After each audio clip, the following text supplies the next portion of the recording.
Well, hi folks, this is Darren with My RV Works. Today we're picking up on a two-part video on a furnace fault. This one turned out to be the electrode was the fault. And so the first video, the first part of this video was where we went through all of the how we arrived at that deduction, okay? And so if you're interested in that, watch that first video. This one we're gonna actually start taking covers off and actually making the repair, putting it all back together and running it. So that's this video here. So, but if you're interested in a little bit more on how we arrived at this, that's the first video. Typically, if what I would like to do is get you folks to the point where you can hear these things, you could see what it's doing, and you'll be able to figure out, oh, okay, it can only be that or this, and knowing where to take your meter and probe to find out what the problems are. And so I tried to cover that mostly in the first video. In the field, if this was something that we were going to be working on, I probably could have diagnosed this, and this is where I want you to get 5 minutes, 10 minutes to have seen the symptoms of this thing. It doesn't happen right away, but after a few minutes, you should have been able to, if you follow my videos and follow my trails and all this kind of stuff, you should be able to get this diagnosed and figured out in 5-10 minutes, and then it's just a matter of getting it fixed. So, but I went on for like an hour, this whole video, both parts, explaining how you get to that point. So anyway, enjoy the show. Thanks for watching. Okay, we got all the screws off, got our 5/8 nut off. We're going to pull this out, okay? Here is your gas tube. Now, let me make a side note here. Yes, I read the comments. Some of you people just want me to make a 5-minute video and get to the point. So if you're really wanting somebody to get to the point in 5 minutes, then this is not your channel. I love you. Thank you for watching, but you might want to go find a channel that gets to the point. I have a tendency to ramble and go on tangents and things like that, and that's just how I think. That's how I work, and so hopefully by me adding all these little tangents is not offensive to anybody. But we did a job just 3 days ago, I believe, and we were like the third or fourth technician, shop, whatever, to work on this gentleman's furnace. And his symptom was that he could smell the gas, he smelled the click, but they were not getting any ignition. So that's a symptom there. Now, on his, I knew right away what the problem was. He was up from Florida to have us work on, so if you want your furnace worked on, you got to come all the way up to the Olympic Peninsula to have somebody who knows what they're doing. But anyway, hopefully if you watch my videos, then you guys will be empowered to know how to do this stuff. See that orifice right there? That little gold thing? And I'm going to actually put some pictures up top because I took some pictures. Now, unfortunately, they're not totally in focus, but you get the idea. In Florida, apparently they have these little bitty gnats that had gotten inside of this gas tube, and they were just clogged all up inside of here. So it was enough for the LP to actually make it through, but there was not enough for it to support combustion. And so what we had to do is take this little orifice off, blow it out with compressed air, and then clean it all out really good. And I took some pictures, and I'll put some pictures up, maybe in a side window or something. And but that was all the problem was. We cleaned this out, and everything worked fine. So anyway, I took this off, and I saw that, and I wanted to let you guys know that. So, but this is the gas valve. Okay, so we're going to put him over there. Down inside of here is the electrode. Oh, there's our problem right there. This electrode is loose, guys. Here, let me actually get you closer without me even playing too much with this. Wow. Okay, yeah. Let me take you for a ride here. Okay, so right in there is our electrode. Let me see if I can get that in focus right there. Okay, so this little wire that comes over. Okay, now this is very loose. It's supposed to be very tight bonded inside of that ceramic housing right there. But this guy here, I mean, he is super loose. It's like a loose tooth. Just, you could see him wiggling coming out of the housing. So there's our problem, guys. That's the problem. So so let's pull that out and play with that. But what I was going to talk about was the 1/8 of an inch gap, which it does look like this one's at least 1/8 of an inch, if not a little more. But a lot of times I like to feel these, and it should not have that much play in it at all. So you can even see it back up in here when I wiggle this, how loose that is. So there is what I believe to be the problem. So let me set you guys back up. But where we are, zooming back out, where we are is we took this cover off and we're down inside of there. That's the electrode. So let's put you back up on your little stadium seating. Tripod mount. Okay. And move my light here. And don't be too intimidated to take these apart. I do like the gloves though.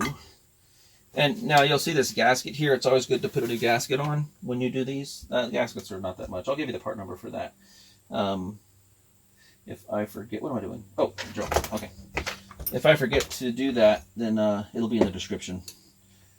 Sid is doing a fantastic job of doing editing, so give a shout out to Sid. I'm looking for another magnetic tray. Here we go.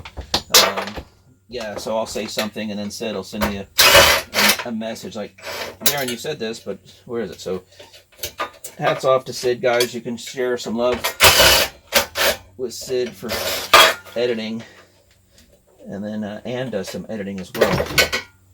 So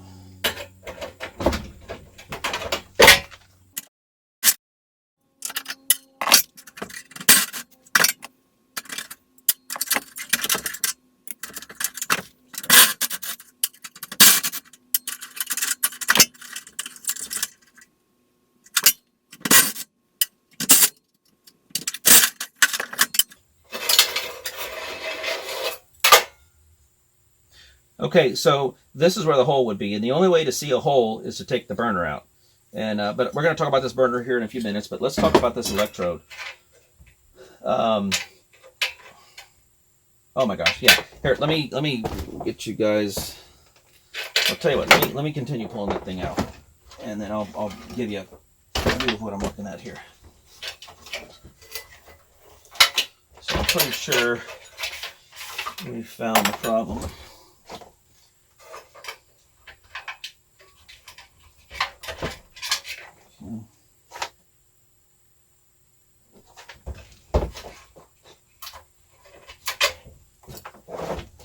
All right, let me get you guys. I want to make sure you can see this, so let me zoom in, and you can see where the electrode connects to the ceramic. It's very loose. Okay, that's what I'm trying to show you right there. That is incorrect. There is our fault. That's what's wrong with this thing. Okay, so that is what's causing this furnace to have an intermittency in its ignition, is this loose electrode. Okay, so we've got a new electrode here, and yeah, this is much more stout inside of that ceramic. Very, very, very, you know, but the metal coming out is very bonded, whereas this one here is more like a loose tooth. He's very much wiggly inside of the ceramic. This one, I mean, it'll move if I force it, but I think our problem is this. So this is like threading a needle. Let's see here. I'm going to pull this out. Go through that twice.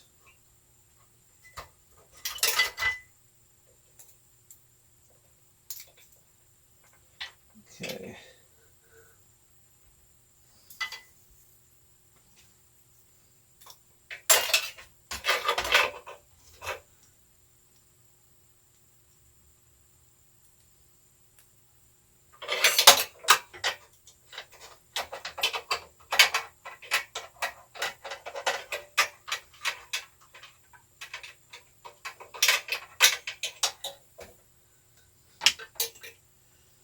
So now, how do you gap an electrode?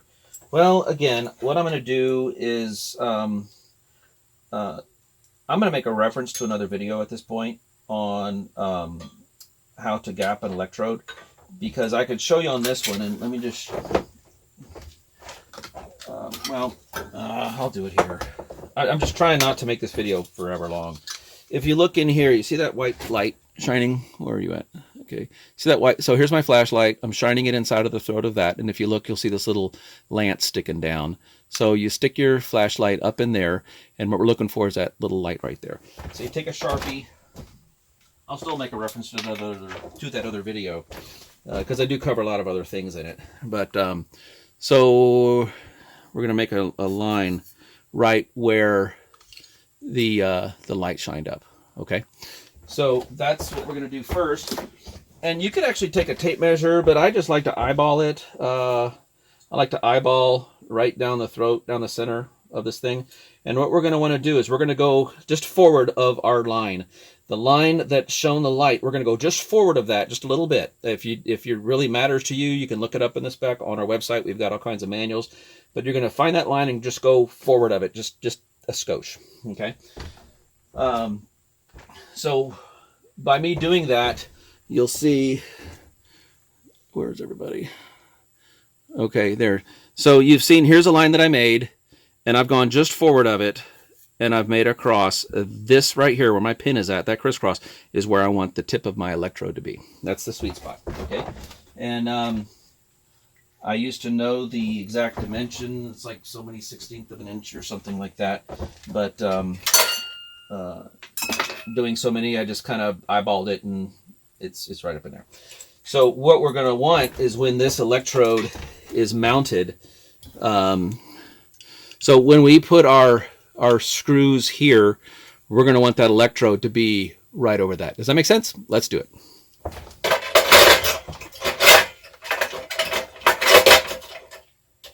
Okay.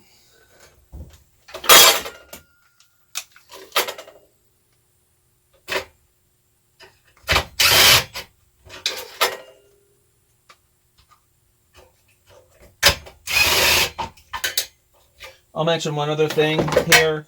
I was doing one, and I'll throw another picture of this one up there. So you're going to get a lot of pictures in this video. We were doing a service on a furnace. Actually, I did a video on that furnace, and it turned out that there was other issues.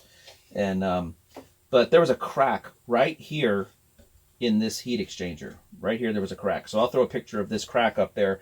So when you're doing your service on your furnaces, look at your heat exchanger. And this is the hottest part of it, and there's like a little, when they mold these things, there seems to be like a little high spot right here. So I've seen a lot of cracks develop right in that spot right there. So be advised, that's where we see it.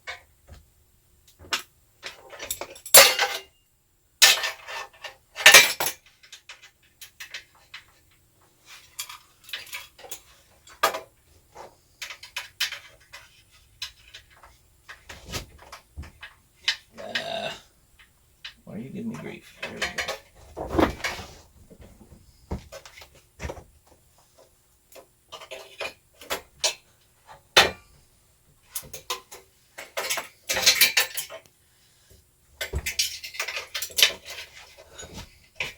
So these new electrodes have grommets on them, and you want to make sure that you install them correctly.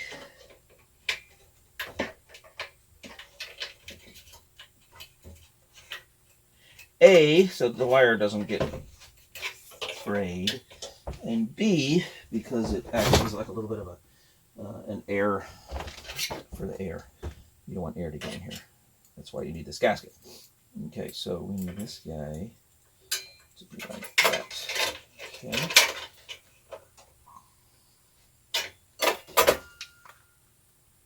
Let me put this guy in.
Alrighty. Now,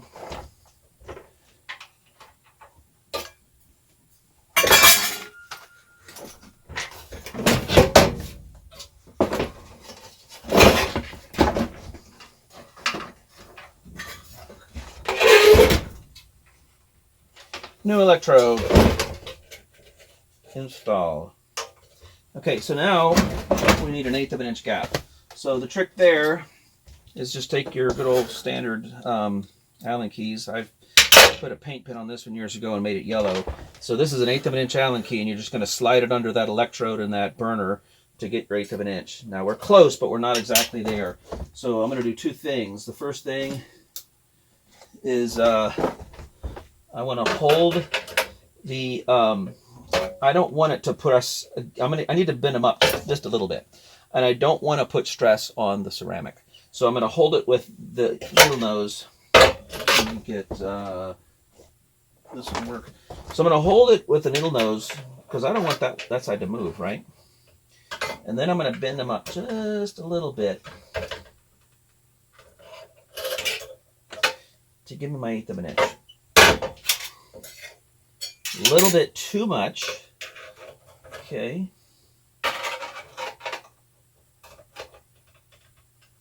Okay.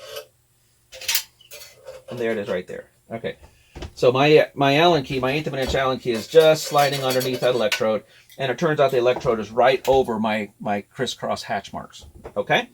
So we're good there. And when I adjusted it, I didn't put stress against the ceramic.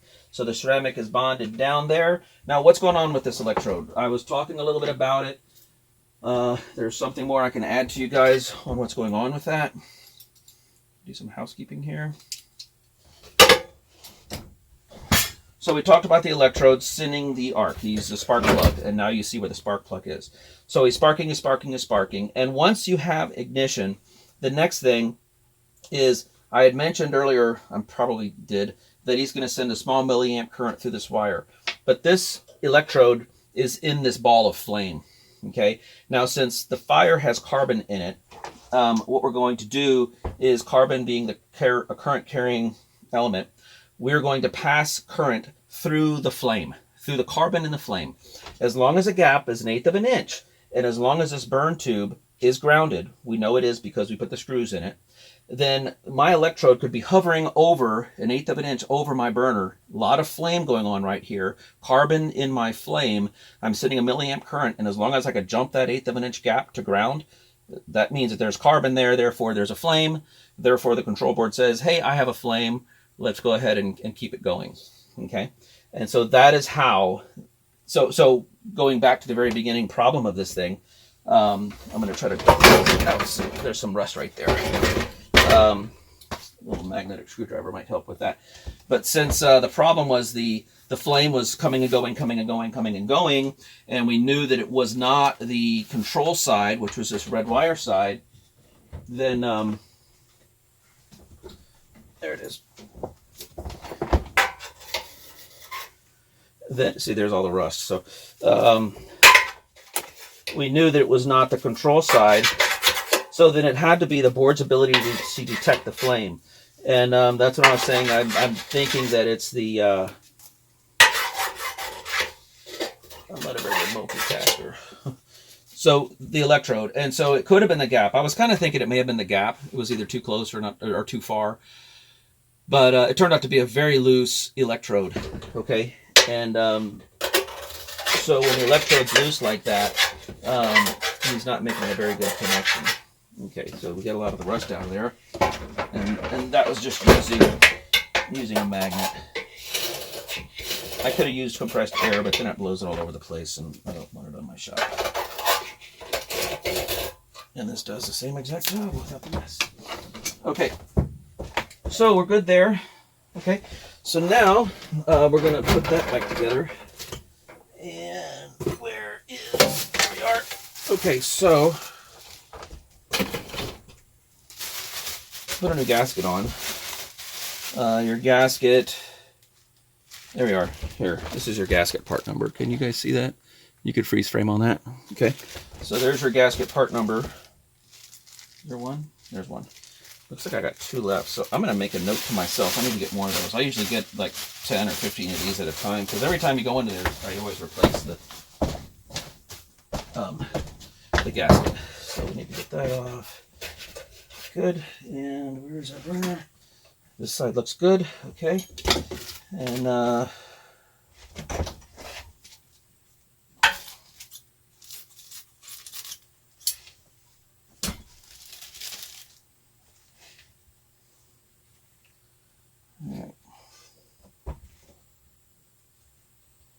so there, he fits there. This you could use for other things if you want.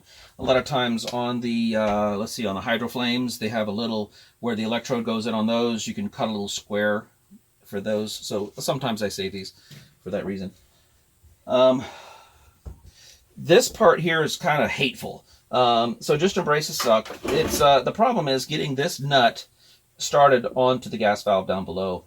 I'm lucky here because it's not so far. I might even be able to get my fingers on it. But on some of the Suburbans, the gas valve is way down, and you really can't get your hands down in there. And so literally, I've lost so much time just trying to get the threads lined up just right to get it started on there. And it's not fun, but we'll see how lucky we get today. So the trick there is to kind of hold your hand up underneath the gas valve and kind of push up on it. All you got to do is get a couple turns on it. So it is not fun.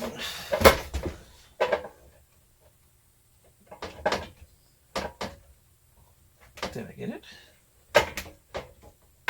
I think I might have got it. Oh, lucky day. Okay, I feel like it's going on. Okay, so I got a couple turns on there. Okay, I want to make sure that we're good there. So, and then the trick there is just a 5/8 crow's foot type socket. And yeah, I think I got it. Good. So we got lucky today, but yeah, some of these, it's really difficult. You're fighting the wiring, the pipe, the tubing, and yeah, okay, I'm convinced I'm not cross-threaded. Okay, so now we bring that up, make sure our gasket is centered. Okay, and some of you are going to have this nut right here, and some of you are just going to have 2 screws on this side. And again, that's what I was saying. The model number might stay SF35, but then the serial numbers change a little bit. Well, every serial number change.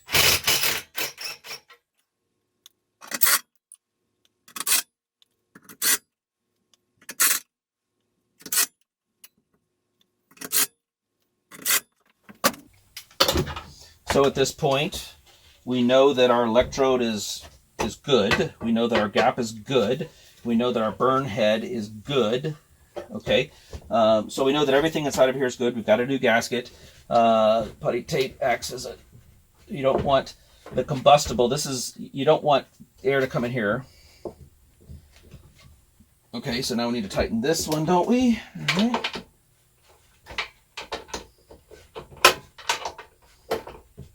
Here it is.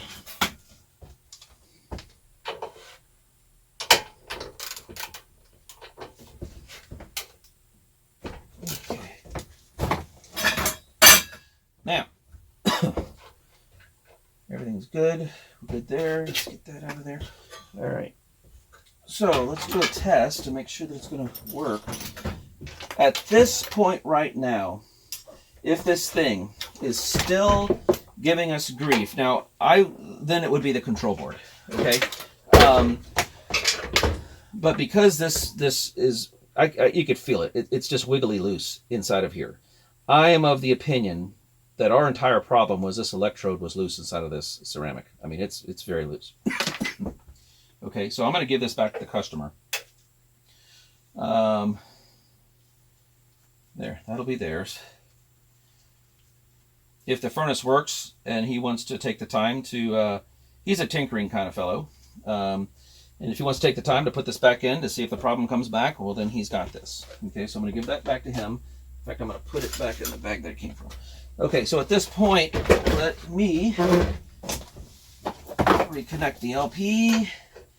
I like to test it here and then we'll go and install it. All right, so let me pause right here, get everything connected, okay? So at this point, we've got it all back together. I'm going to do a little bit of a dress rehearsal before we put this back into the customer's RV. And so I've got my battery pack connected. I'm on LP down there. I've got everything connected. I've checked all my connections here. I still want to put some tie wraps on this, but let's just make sure it's going to work first. So we're going to, by connecting this on the thermostat, remember he goes in and comes back. We talked about all that. And we've got a 12-volt source, even though it's my battery, but it's going to be good enough to work.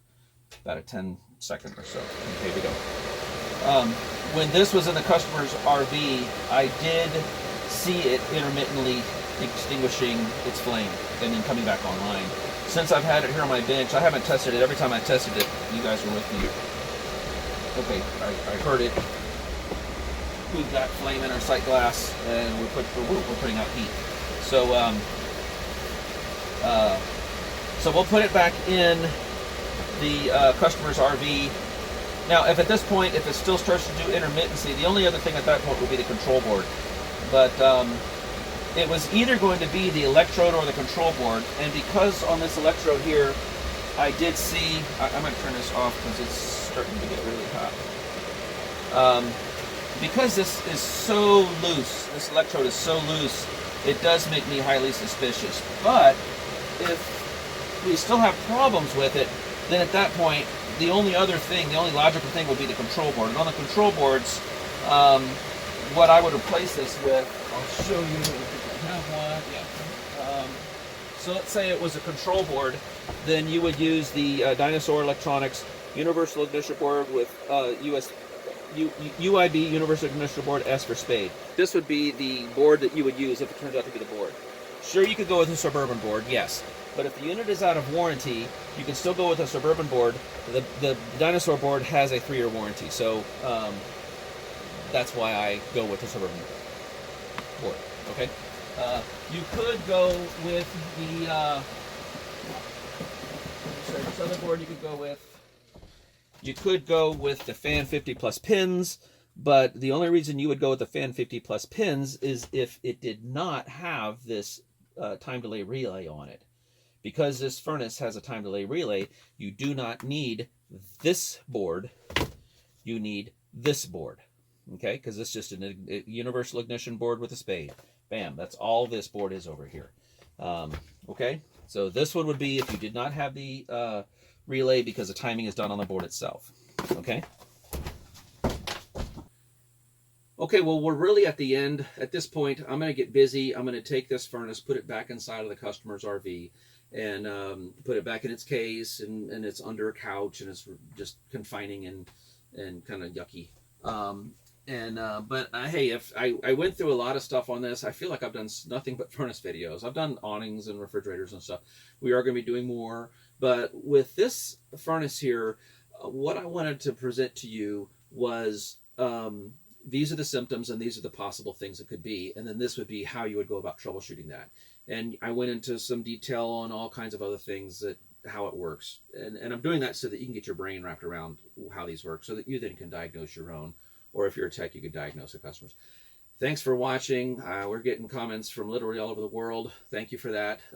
It's kind of exciting to just be up here running my business and throwing my phone on a tripod and filming what I'm doing, and then hearing back from you guys to letting us know how much it's helping you. So that's why we do it.